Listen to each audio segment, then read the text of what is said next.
Hello my dear students, welcome to all. आज हम dihydric alcohol का नेक्स्ट पार्ट करते हैं कि हमने लास्ट लेक्चर में प्रिपरेशन और नोमेनक्लेचर दोनों हमने फिनिश कर ली हैं। नेक्स्ट आता है फिजिकल प्रॉपर्टी। फिजिकल प्रॉपर्टी बड़ी सिंपल सी है इसका जर्नली डाइहाइड्रिक अल्कोहल का जर्नली कंपैरिजन देखा जाता है मोनोहाइड्रिक अल्कोहल से। सो हम फिजिकल प्रॉपर्टी में भी जस्ट कंपैरिजन की ही बात करेंगे। तो फिजिकल प्रॉपर्टी में 3 फिजिकल प्रॉपर्टी की हम डिस्कस करेंगे। Physical state, these are the colourless viscous liquid. ये कलरलेस विस्कस लिक्विड होते हैं, विस्कस होते हैं as compare to monohydric alcohol. Then melting and boiling point, melting and boiling point greater than, again फिर हम बात करते हैं कि किससे ज्यादा होगा, मोनोहाइड्रिक अल्कोहल से। क्यों? मोनोहाइड्रिक अल्कोहल में मैं सबसे सिंपलेस्ट एग्जांपल लेता हूं। सपोज ये मोनोहाइड्रिक अल्कोहल हुआ और यहां पर मैं लिखता हूं डाइहाइड्रिक अल्कोहल। सो 2 OH होंगे, more the hydrogen bonding, more will be the melting and boiling point. यहां पर 1 OH है, लेस होगी रेदर देन डाइहाइड्रिक के कंपैरिजन में। हाइड्रोजन बॉन्डिंग की बात की है, वो लेस होगी रेदर देन डाइहाइड्रिक अल्कोहल से। सोल्युबिलिटी की बात करते हैं, more the hydrogen bonding more will be the solubility. So यहां पर भी ग्रेटर होगी, डाइहाइड्रिक अल्कोहल की सोल्युबिलिटी ग्रेटर होगी रेदर देन मोनोहाइड्रिक अल्कोहल से। सो ये हमारे पास फिजिकल प्रॉपर्टी हुई। इसके बाद हम करते हैं इसकी केमिकल प्रॉपर्टी, जिसमें हम केमिकल रिएक्शंस का जिक्र करेंगे। सो हम नेक्स्ट बात कर रहे हैं chemical reactions of dihydric alcohol. So सबसे पहले है reaction with the metal. So metal के साथ जब रिएक्शन होगी, सो डाइहाइड्रिक अल्कोहल हमारे पास CH2OH reaction with sodium, sodium के साथ रिएक्शन होगी। सो फर्स्ट 333 केल्विन टेम्परेचर पर रिएक्शन होगी, 333 केल्विन टेम्परेचर पर रिएक्शन होगी, माइनस H2। सो यहां से हाइड्रोजन निकलता है। सो हमारे पास mono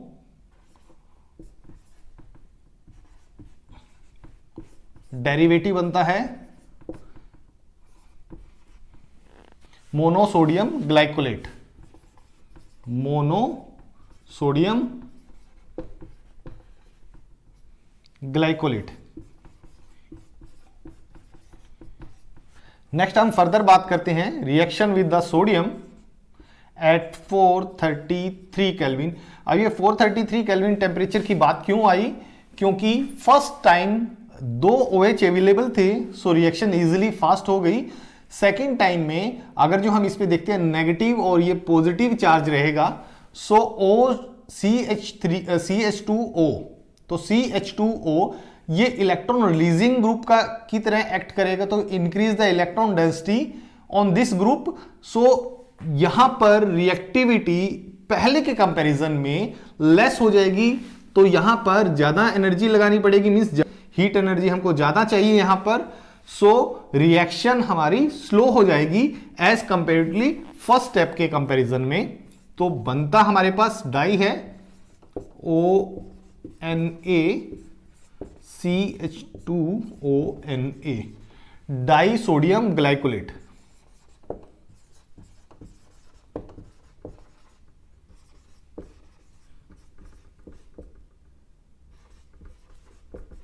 die sodium glycolate. So हमारे पास reaction with the metal, first step हमारा इजीली हो जाएगा। सेकंड स्टेप के लिए इलेक्ट्रॉन रिलीजिंग फैक्टर रहेगा, उसकी वजह से सेकंड ग्रुप की यहां पर रिएक्टिविटी होगी वो स्लो हो जाएगी, उसके लिए थोड़ी सी ज्यादा हीट अप की एनर्जी की जरूरत होगी, हीट एनर्जी की जरूरत होगी। सो हमारे पास फाइनली बनता है डाई सोडियम ग्लाइकोलेट। सो ये थी रिएक्शन विद द मेटल। सो हम नेक्स्ट बात करते हैं reaction with the halogen halide. Halogen halide means HX, whatever HCl, HBr, HI, HCl कुछ भी हो सकता है। हम यहां पर एग्जांपल लेते हैं HCl के साथ, रिएक्शन विद द HCl के साथ। HI के साथ इसका स्पेशल केस रहेगा, हम अलग से मार्क करके लिखते हैं HI। HI के साथ हम इसका अलग से स्पेशल केस पढ़ेंगे। सो फर्स्ट केस में क्या होगा कि ग्लाइकोल या डाइहाइड्रिक एल्कोहल था हमारे पास, react with HCl at 433 Kelvin temperature, removal of water minus water, so water हमारा रिमूव हो जाता है इस केस में। First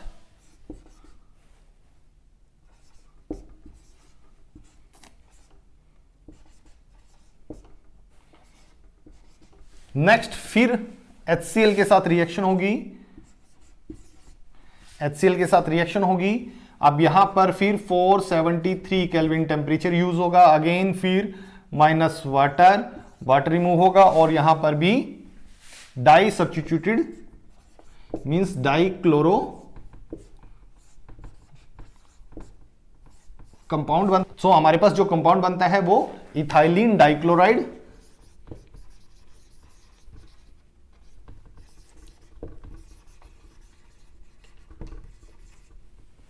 ethylene dichloride. यहां पर हम बात करते हैं जब रिएक्शन विद HI होगा, सपोज रिएक्शन हम HI के साथ करते हैं, सपोज हमने रिएक्शन की HI के साथ, सो यहीं पर हम कह देते हैं कि 2 मॉलिक्यूल ऑफ HI यूज हुआ, सो अगेन हमारे पास बनता है iodine and iodine. This compound is unstable, unstable रहेगा तो जल्दी से ब्रेक डाउन होगा और ब्रेक डाउन होकर यहां से फर्दर हमको मिलता है -I2, आयोडीन रिमूव हो जाता है और हमको मिलता है इथीन। नेक्स्ट हम बात करते हैं फास्फोरस हाइलाइड के साथ, सपोज हमारे पास PCl5 हुआ और या फिर हम बात करते हैं PCl3 हुआ, सो दोनों में कंपाउंड हमारे पास सेम बनेगा, रिमूवल प्रोडक्ट हमारे पास अलग अलग रहेगा। सो मैं पहले मेंशन करता हूं, यहां पर जो रिमूवल प्रोडक्ट होगा वो हमारे पास POCl3 रहेगा और यहां से जो रिमूवल प्रोडक्ट होगा वो H3PO3 रहेगा। सो हम रिएक्शन लिखते हैं, ग्लाइकोल प्लस आइदर आप यहां पर PCl5 ले सकते हो और PCl3। सो मैं दोनों से मेंशन करता हूं, एक ही स्टेप में दोनों रिएक्शन हो जाएगी कि 2 मॉलिक्यूल या इसके लिए हमने 2 मॉलिक्यूल, एक ने यहां पर क्लोरीन लगाया, दूसरे ने यहां पर क्लोरीन लगाया, सो हमको डाइक्लोरो कंपाउंड मिलता है। सपोज ये हमने देखिए कंपाउंड लिखा है कि इथाइलिन डाइक्लोराइड। अगर जो हमारी रिएक्शन हुई PCl5 के साथ तो हमको रिमूवल प्रोडक्ट मिलेगा, प्लस में आपको लिखना है POCl3। अगर आपने रिएक्शन करी PCl3 के साथ तो कंपाउंड तो हमारा यही बनेगा, बट आपको रिमूवल प्रोडक्ट लिखना है H3PO3। H3PO3 will be the removal product in case of PCl3। यहां पर फिर वही सेम बात आती है, अगर जो हम रिएक्शन करते हैं PI3 के साथ, दोनों केस में आयोडीन बनता है और आयोडीन वाला कंपाउंड अगेन अनस्टेबल रहेगा। मैं एक बार लिखता भी हूं यहां पर, सपोज मेरे पास कुछ ऐसा था कि PI3 के साथ हमने रिएक्शन किया, सो हमारे पास आयोडीन बनेगा, but again this compound is unstable, removal of iodine और हमारे पास फाइनली बनता है ethene, CH2 double bond CH2 plus I2। तो हमारे पास फाइनली ये कंपाउंड बनता है जब हम आयोडीन के साथ रिएक्शन करते हैं। अब ये आपको बताना है कि आयोडीन के साथ ये कंपाउंड अनस्टेबल क्यों बनता है, बिकॉज आयोडीन का एक मैं छोटा सा हिंट देता हूं, बाकी आप अपने आप कैलकुलेट करना। अगर फिर भी डाउट हो तो फिर कमेंट में पूछना कि यहां पर कार्बन अपना 2p ऑर्बिटल यूज करता है और यहां पर आयोडीन का कौन सा होता है सो आयोडीन का कौन सा होता है 5p ऑर्बिटल, और जो 2p और 5p में जो ओवरलैपिंग होगी बॉन्ड के लिए वो, या फिर हम कह सकते हैं जो हाइब्रिडेशन होगी वो हमारे पास वीक रहेगी, इस वजह से बॉन्ड स्ट्रॉन्ग नहीं बनता, बॉन्ड वीक बनता है और जल्दी से टूट जाता है। या फिर हम कह सकते हैं इसका साइज बहुत बड़ा होगा, ये स्मॉल साइज होगा, स्मॉल और बिग साइज में जो बॉन्ड बनना है वो बहुत ज़्यादा स्ट्रॉन्ग नहीं बनता, वीक बॉन्ड बनता है और वो वीक बॉन्ड जल्दी से टूट जाता है, अनस्टेबल रहता है ये, दैट्स वाई ये अनस्टेबल कंपाउंड होता है। तो फाइनली आपको यही मिलेगा, ये तो अनस्टेबल है, या हम बोल सकते हैं बीच में एक इंटरमीडिएट की तरह रहेगा। फाइनली कंपाउंड आपको इथीन मिलेगा, डबल बॉन्ड वाला। नेक्स्ट हम बात करते हैं reaction with the nitric acid. Nitric acid के साथ रिएक्शन होगी, नाइट्रिक एसिड HNO3। जब नाइट्रिक एसिड के साथ रिएक्शन होगी वो रिएक्शन हमारी एसिड के प्रेजेंस में होगी, मींस H2SO4 की प्रेजेंस में होगी। सो हम लिखते हैं CH2OH plus HNO3 in presence of H2SO4। Heat किया, दो मॉलिक्यूल इसके यूज हो जाएंगे। हमारे पास नाइट्रिक एसिड का स्ट्रक्चर क्या रहेगा, N double bond O OH। याद रखना नाइट्रिक एसिड का स्ट्रक्चर। नाइट्रोजन हमारे पास, नाइट्रोजन के आटोमोस शेल में हम बात करते हैं नाइट्रोजन का 7, 2 और 5, आटोमोस शेल में 5 इलेक्ट्रॉन है, बट नाइट्रोजन सकता, क्यों? नाइट्रोजन के आटोमोस शेल में 5 इलेक्ट्रॉन है, 5 इलेक्ट्रॉन की वजह से हमने बोला कि नाइट्रोजन 2p ऑर्बिटल यूज कर रहा है, 2p ऑर्बिटल। सो ये मैक्सिमम अगर जो बॉन्ड बनाएगा वो 4 बॉन्ड बनाएगा विद कोऑर्डिनेट बॉन्ड, एक कोऑर्डिनेट बॉन्ड रहेगा, ये स्ट्रक्चर याद रखना। सो रिमूवल ऑफ वाटर, दो मॉलिक्यूल इसके यूज हो रहे हैं, एक मॉलिक्यूल के साथ मैं नीचे यहीं पे मेंशन करता हूं रिमूवल ऑफ वाटर। वाटर कैसे रिमूव होगा, ये वाटर यहां से रिमूव होगा, एक ऊपर से रिमूव होगा। सो हमारे पास दो मॉलिक्यूल यूज होने के बाद फाइनली बनता है हमारे पास CH2ONO2, CH2ONO2, ethylene dinitrate, ethylene dinitrate. So आप याद रखना नाइट्रिक एसिड का स्ट्रक्चर कि एक कोऑर्डिनेट बॉन्ड होगा, या फिर आप पॉजिटिव नेगेटिव करके भी बॉन्ड को बना सकते हो कि यहां पर पॉजिटिव और यहां पर नेगेटिव चार्ज। सो हमारा इस तरह बॉन्ड बन सकता है। एक ही चीज रहेगी, या तो पॉजिटिव नेगेटिव रहेगी, या फिर आपका बॉन्ड इस तरह रहेगा कि कोऑर्डिनेट बॉन्ड रहेगा। नेक्स्ट हम बात करते हैं dehydration. Dehydration of glycol, ethylene glycol.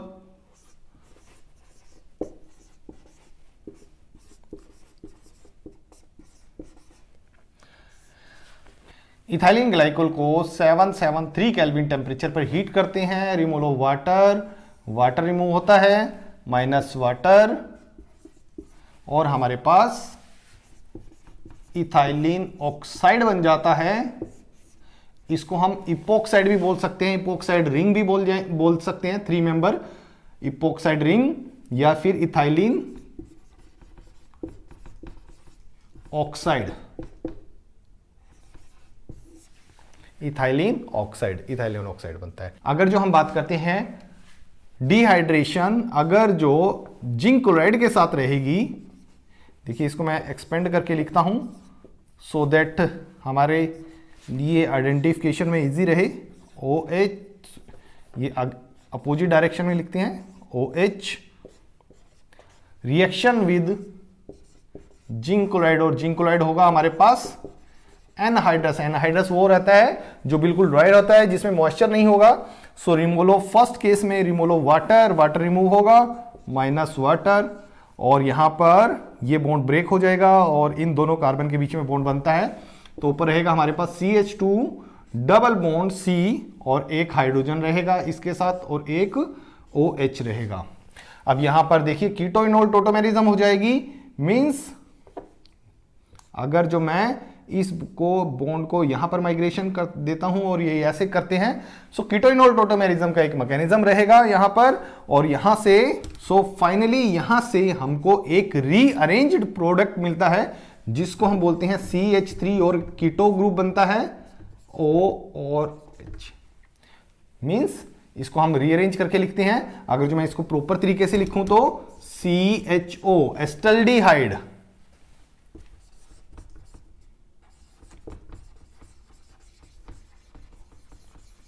Acetaldehyde. सो यहां से हमको एक रीअरेंज प्रोडक्ट मिलता है by keto enol tautomerism. Keto enol tautomerism, ये इनोल फॉर्म होगा और ये हमारे पास कीटो फॉर्म होगी। सो कीटो फॉर्म हमारे पास एल्डिहाइड मिलता है, एस्टल्डिहाइड मिलता है। सो डिहाइड्रेशन की बात करते हैं। डिहाइड्रेशन में मैंने दो अलग अलग रिएक्शन लिखता हूं यहां पर। अगर डिहाइड्रेशन होगी कंसंट्रेटेड H2SO4 की प्रेजेंस में, सो डिहाइड्रेशन दोनों साइड से होगी, सो हमको मिलता है एक cyclic product CH2 oxygen CH2 oxygen. So इसका नाम होगा डाइऑक्सेन।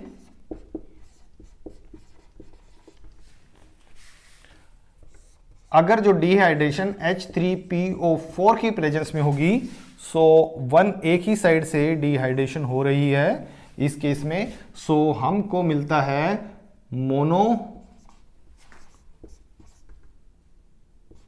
Dehydrated product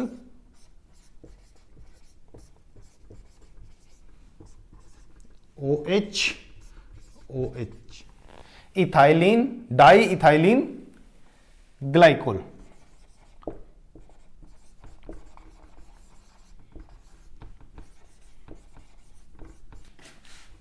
glycol, diethylene glycol.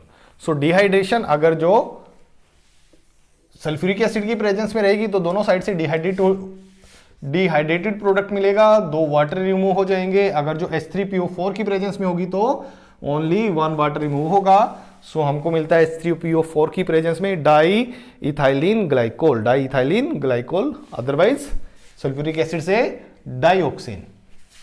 सो हम नेक्स्ट बात करते हैं रिएक्शन विद एल्डिहाइड और कीटोन। एल्डिहाइड और कीटोन में सिर्फ एक ही फर्क रहेगा। एल्डिहाइड में हमारे पास एक H रहेगा, carbonyl group remain same, suppose R और H रहेगा, और कीटोन में हमारा दोनों तरफ कोई ना कोई कार्बन रहेगा, मींस R ग्रुप ये रहेगा। सो दोनों की एक कॉमन रिएक्शन, कॉमन कार्बोनिल से स्टार्ट करते हैं हम रिएक्शन। दोनों के लिए हम एक ही कार्बोनिल ग्रुप से रिएक्शन करते हैं। सो हमारे पास carbonyl plus glycol OH CH2 OH। Reaction बड़ी सिंपल सी रहेगी, just removal of water, water remove करना है, and then COO CH2 and CH2। So हमको मिलता है यहां पर साइक्लिक एस्टर।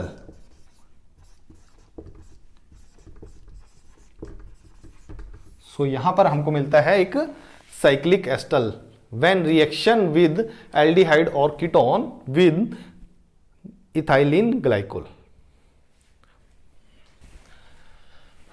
नेक्स्ट हम बात करते हैं reaction with organic acid. Organic acid हमारे पास एस्टिक एसिड की हम बात करते हैं, CH3COOH एस्टिक एसिड की बात करते हैं।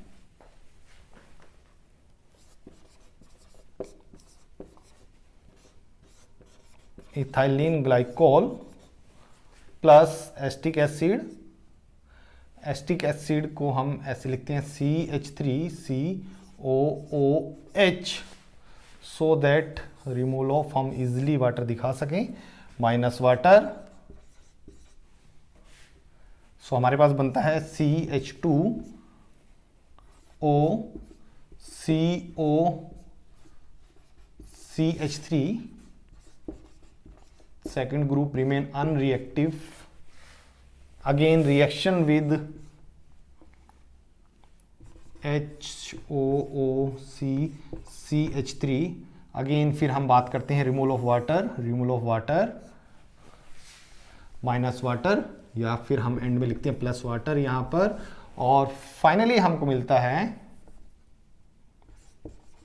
CH2O COCH3, then CH2O C double bond O CH3, glycol di acetate,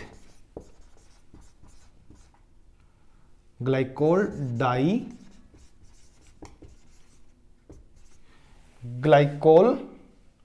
die acetate, 2 acetate group हो गया हमारे पास। सो जब हमने ऑर्गेनिक एसिड के साथ रिएक्शन की, सो 2 स्टेप के बाद हमको मिलता है ग्लाइकोल डाई एसीटेट। नेक्स्ट हम बात करते हैं ऑक्सीडेशन में CH2OH डाई हाइड्रिक अल्कोहल या फिर हम इथाइलिन ग्लाइकोल की ऑक्सीडेशन करते हैं। फर्स्ट स्टेप में ऑक्सीडेशन में अल्कोहल की ऑक्सीडेशन के बाद हमारे पास बनता है aldehyde, then second group remain unchanged. Further oxidation होती है।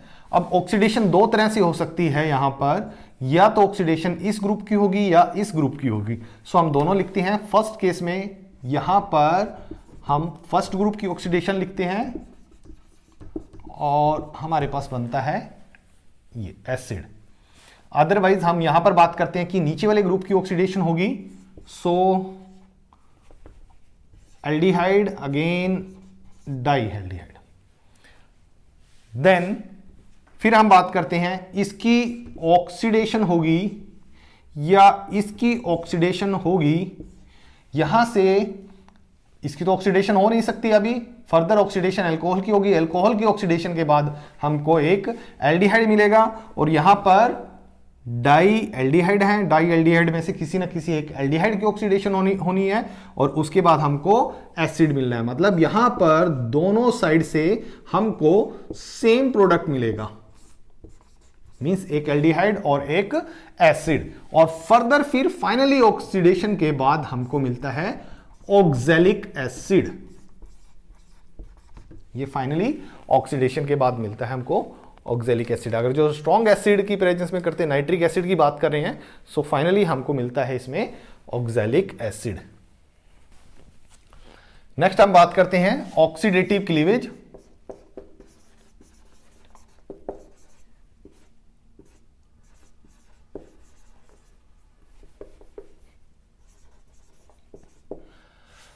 ऑक्सीडेटिव क्लीवेज हम 2 तरह से कर सकते हैं, या तो ऑक्सीडेटिव क्लीवेज हम HiO4 से या फिर लेड टेट्रा एसीटेट से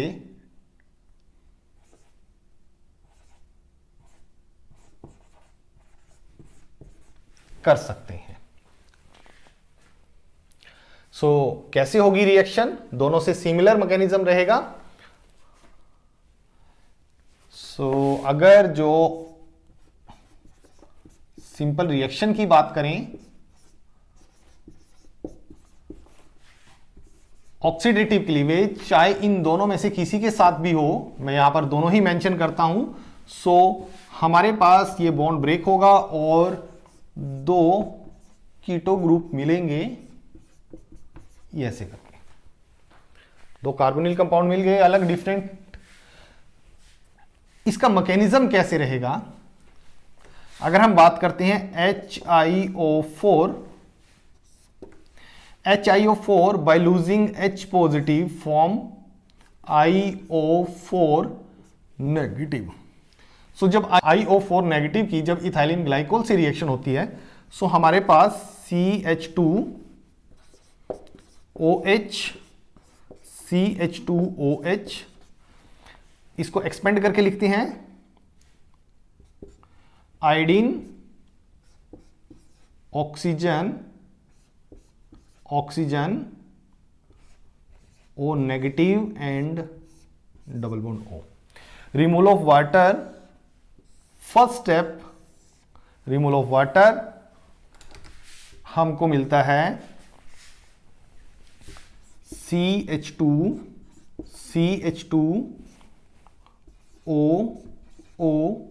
दोनों ही आयोडीन के साथ रहेंगे यहां पर जुड़े हुए, iodine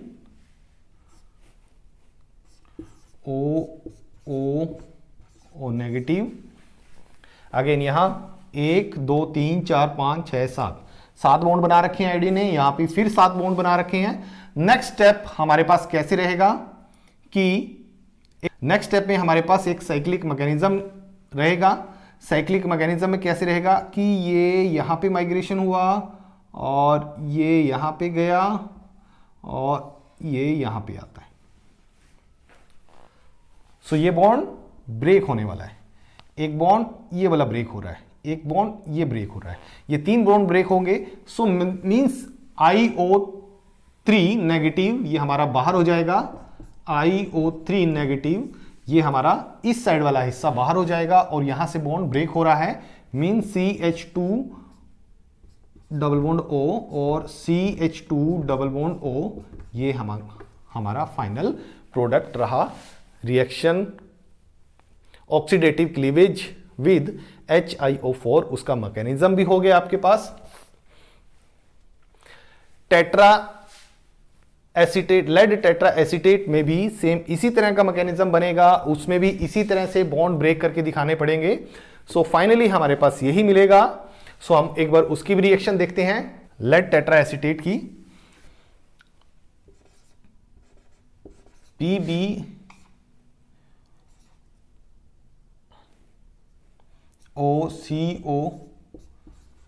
CH3O CO CH3O C double bond O CH3O C double bond O CH3। और फिर रिमूवल ऑफ ये एक एस्टिक एसिड और एक एस्टिक एसिड यहां से रिमूव हुआ। मींस दोनों ऑक्सीजन मेटल के साथ जुड़ेंगे, जैसे पहले आयोडीन के साथ जुड़े थे ऐसे ही लेड के साथ जुड़ेंगे। सो हमारे पास बनता है इसके बाद CH2 एंड CH2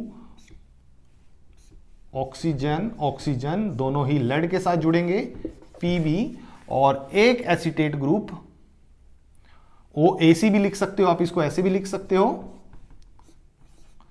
और आप डायरेक्ट इसको जो आपका ग्रुप मेंशन था पहले स्टेप में ये पूरा ग्रुप भी लिख सकते हो।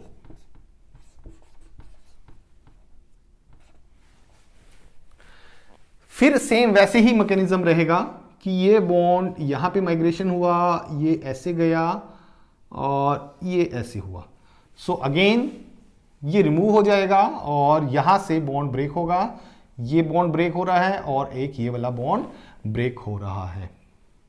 मैं एक बार रेड पेन से बताता हूं कि एक ये वाला बॉन्ड ब्रेक होगा, एक ये वाला बॉन्ड ब्रेक होगा और एक ये वाला बॉन्ड ब्रेक होगा। सो हम लिखते हैं again product remain same, CH2 double bond O और यहां पर निकलता है PbOCCH3 ट्वाइस।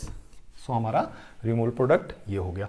और फर्स्ट केस में हमारे पास रिमूवल प्रोडक्ट था, हमने यहां पर मेंशन नहीं किया इस स्टेप में। सो -2 CH3COOH एस्टिक एसिड, ये फर्स्ट स्टेप का था।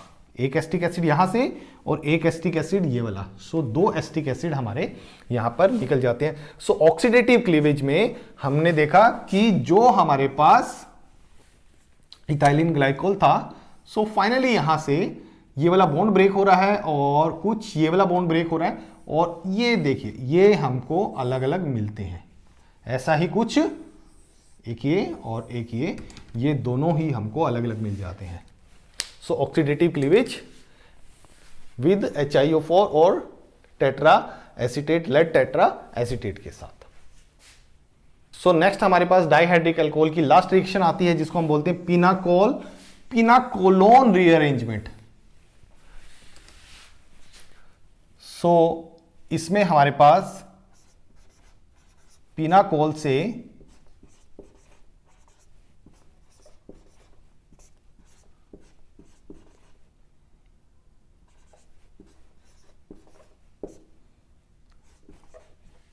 पिनाकोलोन बनता है CH3 C double bond O CH3 CH3 और CH3। बड़ी सिंपल सी रिएक्शन है बट स्टीरियोकेमिकली बड़ी इंपॉर्टेंट रिएक्शन भी बनती है।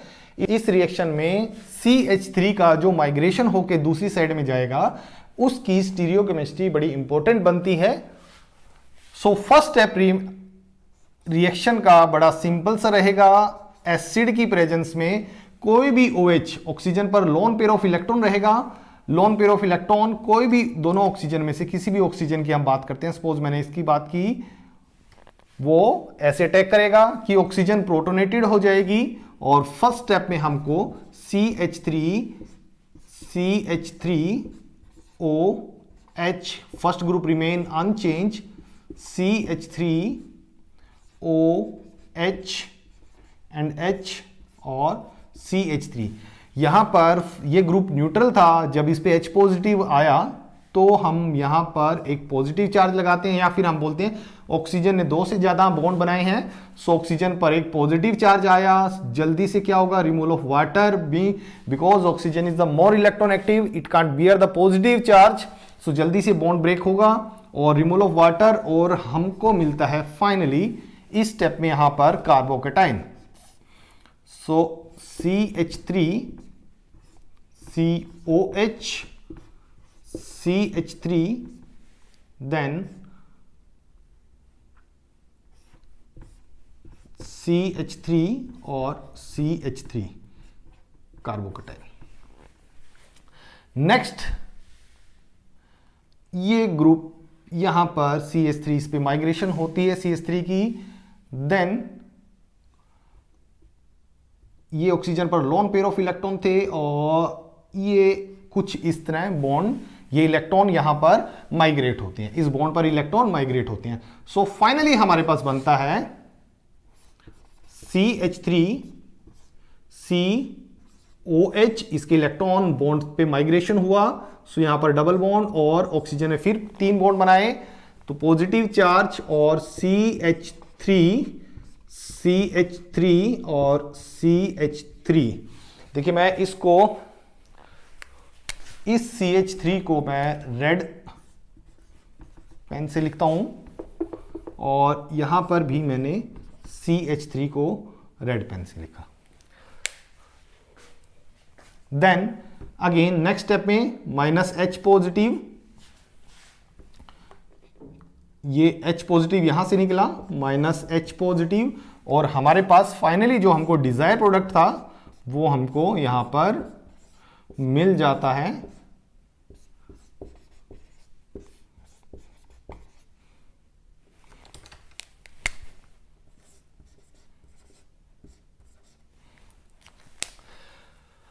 सो ये थी हमारे पास pinacol to pinacolone. One means ketone, ketone आपके पास बन गया। So pinacol to pinacolone rearrangement, एक रीअरेंजमेंट रही। रीअरेंजमेंट किस केस में रही कि CH3 ने यहां पर माइग्रेशन हुआ, CH3 की माइग्रेशन हुई। अब देखिए यहां पर स्टीरियोकेमिस्ट्री वाइज ये रिएक्शन बड़ी इंपॉर्टेंट रहेगी। जो यहां पर इसका माइग्रेशन होगा मींस ये स्टेप की हमने बात की, यहां से इस स्टेप तक जाहिर है कि देखिए यहां से बॉन्ड ब्रेक होगा और ये बॉन्ड बना है। जो बॉन्ड ब्रेकिंग है और बॉन्ड फॉर्मेशन स्टेप है, यहां पर ये चीज ध्यान में रखना। इसको मैं अलग से एक बना के दिखाता हूं रेड पेन से कि C और C पॉजिटिव की हमने बात की। यहां पर जो CH3 था, नेक्स्ट स्टेप में क्या हुआ कि ये बॉन्ड फॉर्मेशन और बॉन्ड ब्रेकेज जो स्टेप था वो हमारे पास साइमल्टेनियसली हो रहा है। मींस ये कुछ इस तरह हमारे पास रहेगा। वटेवर जो भी इसकी वैलेंसी होगी कंप्लीट कर लेंगे। सो जो बॉन्ड ब्रेकेज था, जो इसका बॉन्ड ब्रेकेज था और यहां से जो बॉन्ड ब्रेकेज था और यहां पर बॉन्ड फॉर्मेशन स्टेप था, वो लगातार हो रहा है, साइमल्टेनियसली हो रहा है। सो जो CH3 की ओरिएंटेशन थी वो सेम साइड में ही होगी, ना कि अपोजिट साइड में, ना कि इस साइड में, इस साइड में, इस साइड में नहीं होगी। मींस जो CH3 फाइनली हमको मिलेगा वो हमको ये ऊपर की साइड मिलेगा, ना कि नीचे की साइड। ये इंपॉर्टेंट है इसमें। सो इसकी ओरिएंटेशन सेम थी, CH3 की ओरिएंटेशन जैसे कि ये ऊपर की साइड था, तो फाइनली जो हमको मिलने वाला प्रोडक्ट था वो भी ऊपर की साइड रहेगा। सो ओरिएंटेशन इसकी स्टीरियोकेमिकली हमारे पास सेम ओरिएंटेशन रहेगी जो हमारे पास रिएक्टेंट, या हम कह सकते हैं जो हमारे पास प्रीवियस स्टेप में थी वही हमारे पास इस स्टेप में रहेगी, और जो फाइनली हमको CH3 मिलेगा वो सेम ओरिएंटेड मिलेगा। तो स्टीरियोकेमिकली ये रिएक्शन में इंपॉर्टेंट बनता है कि दोनों ही सेम डायरेक्शन में रहेंगे। अगर हम बात करते कि ये नीचे की साइड भी होता तो हमको यहां पर इन दोनों का, इसका और इसका रेशमिक मिक्सचर मिलता। अगर रेशमिक मिक्सचर का मिलता, अगर जो यहां पर ग्रुप हमारे अलग अलग होते, सपोज यहां पर मैं कहता हूं कि C2H5 हुआ या यहां पर कुछ और ग्रुप हुआ, यहां पर मेरे ग्रुप अलग अलग होने की वजह से यहां पर अगर जो मेरे पास दोनों साइड अटैक होता तो मेरे पास यहां पर रेशमिक मिक्सचर मिलता, बट मेरे को सिर्फ एक ही कॉन्फ़िगरेशन मिल रही है, और वो कॉन्फ़िगरेशन जस्ट हमारे रिएक्टेंट के अकॉर्डिंग ही मिल रही है कि उसी डायरेक्शन में हमारे पास CH3 आएगा। यहां पर हमारा डाइहाइड्रिक अल्कोहल वाला चैप्टर भी फिनिश होता है। यहां पर हमारा अल्कोहल का कंप्लीट चैप्टर हो गया और उसी का एक्सटेंडेड पार्ट था डाइहाइड्रिक अल्कोहल, ये भी हमारे पास फिनिश हो गया। Thank you.